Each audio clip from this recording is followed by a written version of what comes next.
Hello guys, today we'll be doing a review of the MDR 1R and the mods I kind of performed on these to get the sound a little bit better. Now, a quick rundown of the history of these headphones, which I do not know much of to be honest, but these headphones were one of the flagships that came from Sony quite a number of years ago, and I think it was the first headphone Sony made that for quite a long time actually that received a lot of praise and popularity from both the general consumer market and audiophiles. And I think one of the key reasons to their success was with these headphones was the mids, because the mids are the least kind of controversial kind of frequency area, because if you have a bassy headphone, a lot of audiophiles, a lot of people who don't like bassy music is going to complain. But if you have a lot of treble energy, a lot of zing, a lot of sibilance, then a lot of the casual audience that like to crank up their sound will have issues with that. So these headphones are quite warm and inoffensive. Now, if I had to describe the sound, the bass is probably the weakest area on these headphones. There's not much of it. There's quite a bit of mid bass actually. There's sufficient mid bass to, you know, feel it definitely, but sub bass is severely lacking with these headphones, and bass can often be somewhat muddy, especially at high volumes. Now, with these headphones at the mids, again, as I said earlier, are probably the best part of this headphone. Very warm, very lush and full, and definitely works with pretty much any music genre.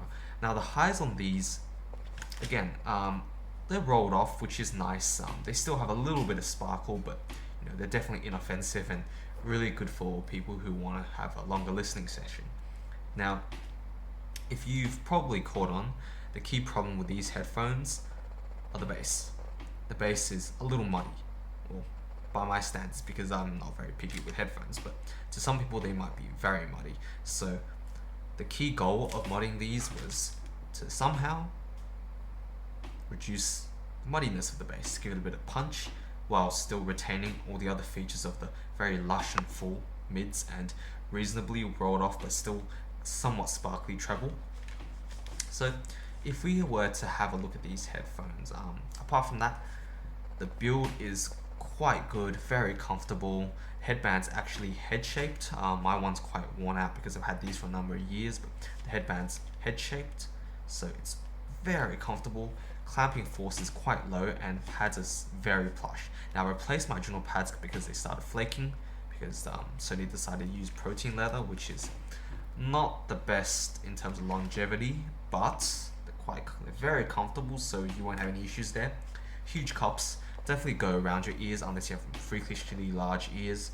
There's a gap there, a small gap for your ear to go in, but if you have ears that stick out a lot, it might touch the driver, but I haven't had that issue.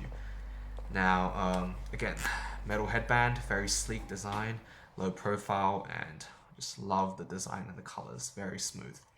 Now, to sound, which we all care about, what are the mods I did on this? Well, to be honest, because unlike the MDR10R, which I talked about earlier in extensive detail, these are quite great sounding without any mods. The only thing that you want to touch with the mods is just the bass, because there really isn't any other glaring flaws with this headphone. Now, how do we fix the bass? First of all, let's take off the pads.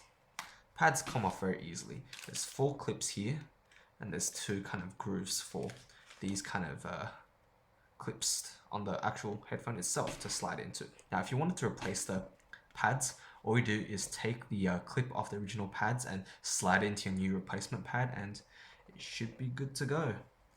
Now, do be careful though, because as you can see here, I've broken one of my clips, but it hasn't really caused me any issues, so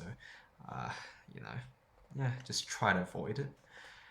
Again, if you watch my earlier MDR10R video, you can you would have seen that I placed a lot of surgical tape. And again, you'll probably see that surgical tape is a recurring theme when it comes to Sony headphones and modding. So if you have a lot of Sony headphones and you want to mod them, be prepared to invest in surgical tape. But it is really cheap. It probably costs a couple dollars, $1 maybe, from any store, any country, so any pharmacy really. So you won't have any kind of huge expenses there.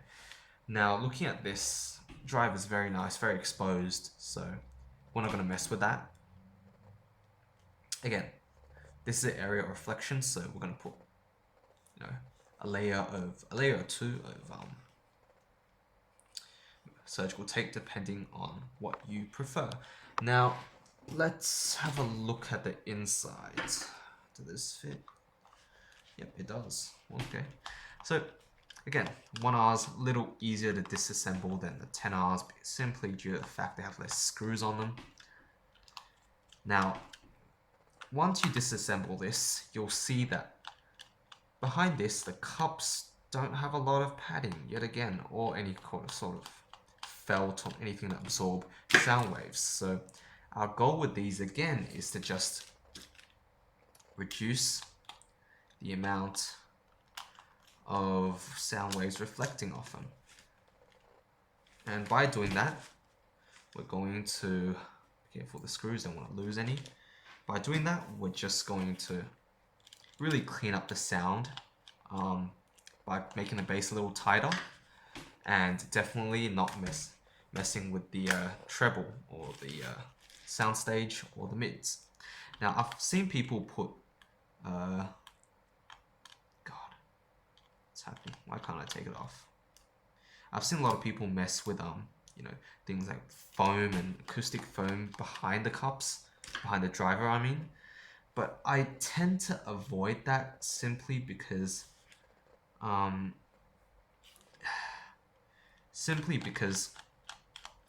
what you're doing when you're putting foam like this into behind the driver is that you're cutting off space. And while that can absorb a lot more sound waves than say your, you know, surgical tape or your Dynamat, which is another option you can use, while a lot less bass is absorbed, the problem you get is it'll cut off a lot of space, and that'll reduce the soundstage drastically, which is not what we want, because soundstage is also a huge strength with these headphones. So taking the cups apart, you can see that nice long wire. It's wired to the driver here, and you can see there's a lot of surgical tape in here.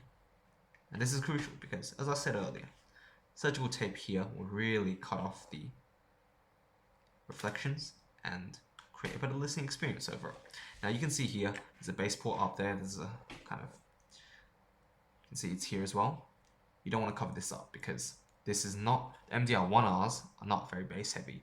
However, if you have the MDR1As, you might want to consider covering a little bit of it because that is a little excessively bassy in my opinion. Oh, I accidentally yanked on this, so I don't want to mess with this too much. Anyway, putting this back now, this is a lot easier to assemble than the 10Rs, so if you have this, definitely do this mod, there's no excuses. So again, if you see here on the driver's side, there's also padding here along this section because there's reflections there as well for sound. If you're crazy, then you might also want to pad this metallic exposed part here.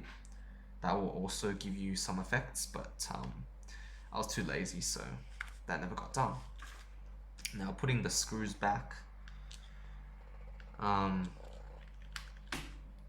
after modding this, I think this headphone really has no major flaw.